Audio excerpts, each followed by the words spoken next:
my wife was really the one that pushed to become a model. She thought that would be so neat for me, and I was hesitant, but I was excited about the fact that that could be cool to feel like a, you know, a calendar model, and joke with my friends and say, oh yeah, I'm going to do my photo shoot and I'm going to be a supermodel now. And so yeah, it was exciting and a little nervous about it, but it was very influential about my decision, was just seeing how good everyone looked and thinking, oh, if I can be made to look good too, then maybe that will inspire someone to say, oh, that's a positive thing that this person's doing to raise awareness. Kind of called me just kind of out of the blue earlier this year.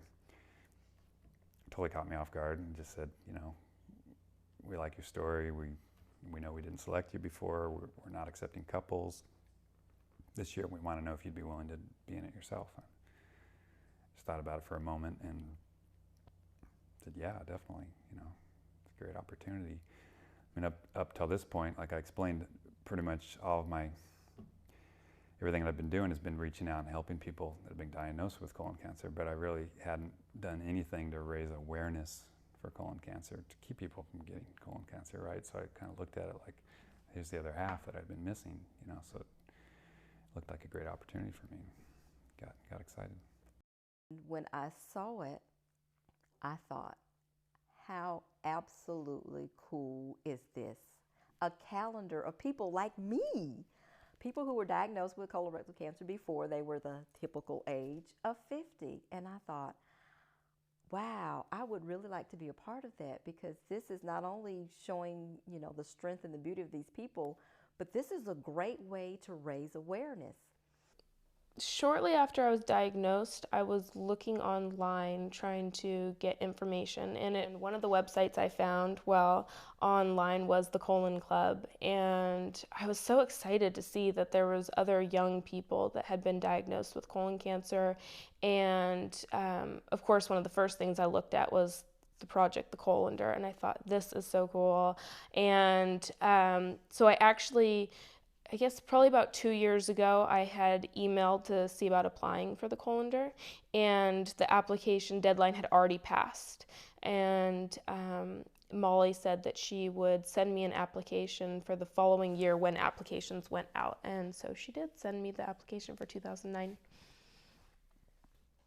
The Colondar was there, and so I picked one up and looked at it, and I went on the website and saw what they do and saw how and why it was developed, and I was just like, wow, this is great. Every time I talk about my experience, it's a little more healing for me.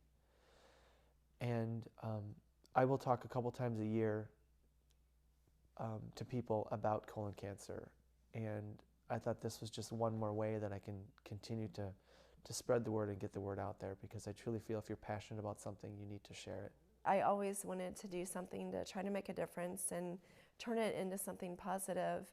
And I feel by participating in the Colondar that I can maybe provide hope and inspiration to other people that are currently battling it, and just to educate the doctors and the general public that young people, young healthy people can get colon cancer, that it can happen to anyone. I took that Colondar to the hospital and I hung it up, and not only was there the month that I had it up was October, you know, but there was Hot Guys in there. And so we wanted to not necessarily put it on the month that it was, we just wanted to put it on Hot Guy. So we put up Hot Guys in order for me to look at and give me support. By looking and reading the Colondar and reading the bios of all these other colon cancer survivors, it gave me hope. It gave me inspiration, and it gave me that will to fight.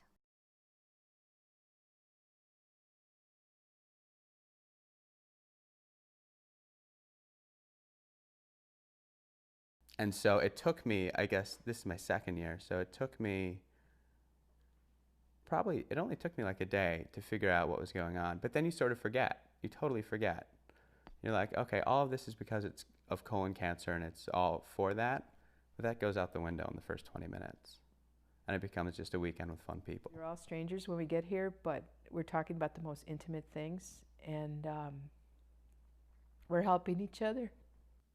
My experience here this weekend, and you know, in the past few months of getting to know these other models or, or whatever you want to call us, has just been overwhelming. I mean, we've all talked about our experiences and the drugs we had to take and our surgeries and our doctors. It's funny because last night sitting around speaking with all these people, I forget so easily why we're all here. And when I remember, everyone sitting around me is here for the same reason. We're all here because we are colon cancer survivors. It's an incredible feeling because I really haven't spent much time talking about having been sick, having beaten this disease. As much as I want to talk about it, I never know. I'm not the type to, I don't know when you bring it up, so I never really get the opportunity to tell my story or to speak about it. So to be with a bunch of people that understand and to be able to share similar experiences is really incredible. Just getting together with all these people and hearing all the stories and telling them my own stories, it's amazing. You know, there's lots of similarities, and it brings a lot of it back and makes it real, and a lot of differences too. And hearing people's stories, it's really amazing to hear what some of these people have gone through. I feel like I knew some of the people already through our correspondence prior to this weekend. Everyone's been great. You definitely feel a bond right away with everyone because you know that they have experienced a lot of the same things that you have, and just talking with everyone, and it's just, you immediately feel that feeling of, oh, thank goodness you know what I'm talking about when I say how tired I was, or you know what I'm talking about when I say what issues you have with, you know, certain problems and certain discomforts that you go through. And it's hard to relate that to people that haven't gone through that, and you try not to because you feel like you're complaining, or you feel like you're telling your woe stories like, oh, I had cancer, and oh, it's so awful, and I don't want to be that person. It was very awesome to see that there's a whole other group of people who have also been told, like, I've never seen this before, or this doesn't happen to people your age. And so to know there's other like young females like me out there that have heard the exact same thing, and we can swap our stories and not feel like such freaks, like, that's kind of nice. To be involved with the Colondar and to interact with survivors has completely changed my life. I mean, we all have our story, and we all have things that have happened in our life, you know, deaths, losses, hard times, failures. But that has changed my life completely. Just to be around people who have figured life out, what's important, who is important to surround yourself with. I can't tell you the effect that the 2008 Colondar shoot had on me. I mean, when I went home and I was just a changed person. I go back to my home, I go back to my life, I go back to my job from this weekend transformed.